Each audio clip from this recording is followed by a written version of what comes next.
Hey folks, and welcome back to the channel. New week, looking forward to a more positive movement in the LUNC community this week. I think things are going a bit smoother than they have been before. People are starting to realise who's drilling holes in the boat and who is bucketing water out. It's become so obvious over these past few days. People are starting to see the light, and it's really nice to see this. It's invigorating. It's people understanding that there is an abusive relationship and we can't keep going back to it. So looking in quickly this morning, we have got a pass on the joint L1 task force proposal with amendments. This is really good. We've been through this many of times, so I don't need to go through it. We're going to be looking at something a little bit more serious. So let's flick over to the endpoints in Teradocs. Now, as you all know, our endpoints are currently mostly run by TerraCVita. They're doing this for free up until, and now if people can quote me on this, but if I remember rightly, it's until we reach a 3 billion market cap. Then they're going to start charging us. This is an issue now. This isn't an issue that I'm seeing 1, 2, 3, 4, 5, 6, 7, 8 months, a year down the line. This is an issue now. It's even more an issue now with the breach in their own security, not being a hack, being a well orchestrated plan. There could be a deeper underlying issue going on right now, and I think TerraCVita need to be responsible. They need to think about this very carefully and understand that the position that they are in is if the government wants to shut us down, they can just simply go to TerraCVita and shut down our endpoints. At that point, the network won't run. It will crash like it did when they launched Terraport and the blockchain crashed for 6 hours. Instead, will be just a permanent situation until we can blow up endpoints somewhere else. This is why I think it's imperative it should be put on the roadmap. We need to mention it to the L1 team that we need to decentralize our endpoints. There cannot be 1 point, not 2 points, not 3 points of call. There needs to be 130 points of call. There's a way to do this. I'm not an expert on that kind of stuff, but there is a way to do it. There's other networks that work in this manner, and we'll be talking about that shortly. So this is a good example of how important this is. So this is Terra Rebels talking to all nodes about, I'll read it word for word. So will these tests be done before the prop expires? How exactly do you plan to test scalability? Thanks. You need to reach the TFL team and discuss the test idea with them. We believe tests can be done by switching default station endpoint from public node to yours for 24 hours after TFL confirms that everything works fine and you create a new proposal. Simple. Jared, are you able to help to do what all nodes is requesting? Change the endpoints to us. All nodes, is there a reason why you can't just repoint your DNS to us? Okay, we have requested TFL to repoint the endpoints to us. They have said they could do this Monday. We will do this for 24 hours. If everything runs smooth for these 24 hours, we may put up a new prop for you to vote yes on. Please confirm that this meets your requirements. Thanks. All nodes. Yes, it does. The community needs at least 2 reliable, independent endpoints for failover. The failover is someone like TerraCVita being shut down. The node, everything just stops at that point. I don't want to see things privatized because that's what we're seeing currently. And if you don't know what privatization is, Google it. You get a very simple definition of what it is. And it's simply taking stuff from the public sector and privatizing it. And that's what we're simply seeing with LUNC. It's so obvious to someone like me because I totally understand how this situation all works. But people, instead of building stuff on the blockchain for the blockchain to integrate into station, you're seeing it simply privatized. Its own coin pops up. It then becomes its own cryptocurrency, its own platform. It's privatized, and we've more or less funded the whole thing, right? It sucks liquidity out of LUNC for a completely different side project. We may as well be funding Ed's AI sidechain. Of course, you know, they're within their right to do that, but us as a community need to understand that privatizing everything in LUNC is a bad idea. This is why we didn't want to go down the Rebel Station route. Privatization of the whole station. Everything that is station now, privatized, simple.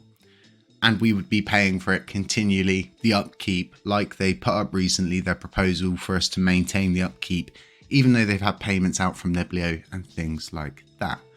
So in brief, an endpoint it's an access for the blockchain.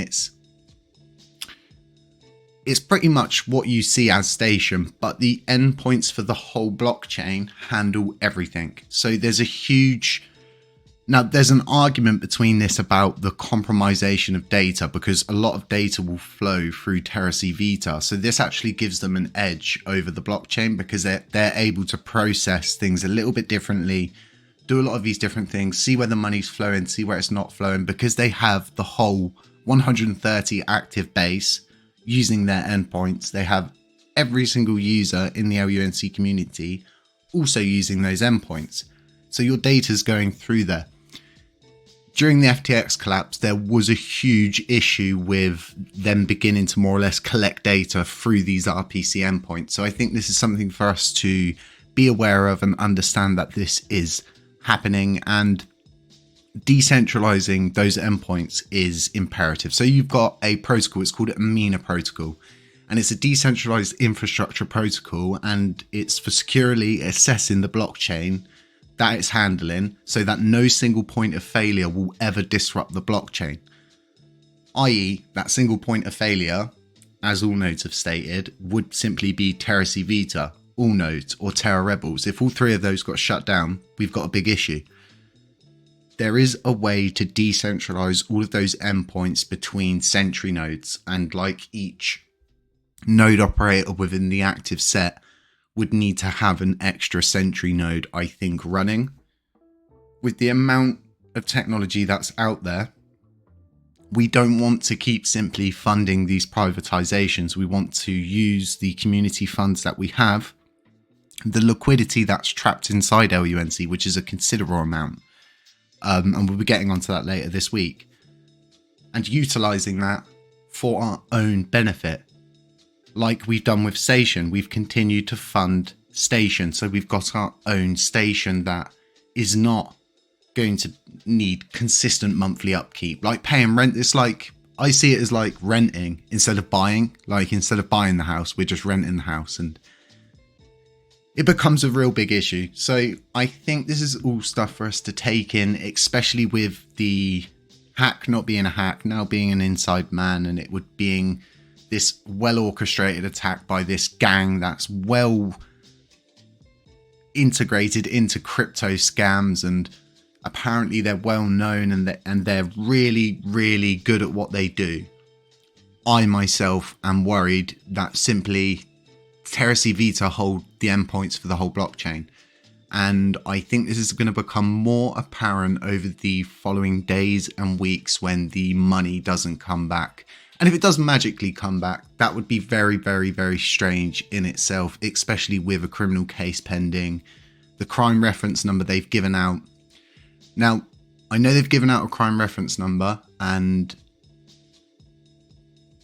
anyone can kind of check this, but I can't because I'm not an investor. I don't know if you're an investor and you've been able to check that crime reference number, but if someone does and manages to get a look-see at the actual official statements and everything that's confined inside that, try and post it somewhere so the rest of the world can see it, so we can all actually understand a little bit better. Instead of listening to it from the horse's backside, we want to listen to it from the horse's mouth instead, if that makes sense. Folks, that's all I've really got for you this morning. We'll have couple more videos coming out today. Really interesting week, like I was saying. Everything just seems to be going a lot smoother, and all of this, it doesn't affect us, but these endpoints, we need to address it sooner rather than later, and I believe it should be a priority on the L1 team's roadmap. Once we reach parity, they've got a clean slate. I think things that we want to see is the on and off ramp, the endpoints addressed. We want to see more burns because everybody wants to see more burns, and all of these other kind of little things where we can start touching base on and moving forward, garnering interest from the community as to what you want to see. And I think it's going to be a good time. People are going to get excited, especially when you're being asked, well, what do you want us to do next? that's when it becomes very interesting. Everybody likes to have a goal, right? Something to look forward to, and it always builds up this interest in the coin. So like I was saying, I think it's going to start getting interesting, and things are just looking better. We are still in an uptrend, so that's really good. But like I said, other than that, stay safe, stay aware, stay humble, be aware of scammers, be aware of doppelgangers, be aware of anybody pretending to be me. None of this is financial advice, and we will catch you in the next one. Sure.